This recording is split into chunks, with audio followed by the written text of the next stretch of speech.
Հայաստանում ըստ ձեզ ով է ամենաինտելեկտուալ քաղաքական գործիչը։ Շատ բարդ հարց եք տալիս, որտեղ ավելի շատ հիմա մտածում ենք, թե ով չէ։ Անկեղծ ասած չեմ կարողանում կողմնորոշվել, լուրջ եմ ասում, չեմ գտնում։ Վարչապետը մեր։ Ես։ Այսօր այդպեսին չկա։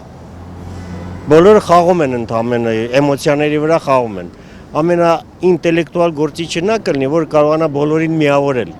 Ընդհանրապես Լևոն Տեր-Պետրոսյանն էր, իսկ հիմա ինձ դուր է գալիս Սուրեն Սուրենյանցը։ Արդեն հիասթափված վիճակ է ու ոչ մեկին չեն հետաքրքրում։ Արեն Սիմոնյանը կլի կամ նախագահը։ Աշոտյան Արմենը շատ խելացի տղա է, շատ։ Չեմ կարող ասեմ, ոչ մեկն է։ Դեմոկրատական կուսակցության ղեկավարը քիչ կան հիմա աշխարհում։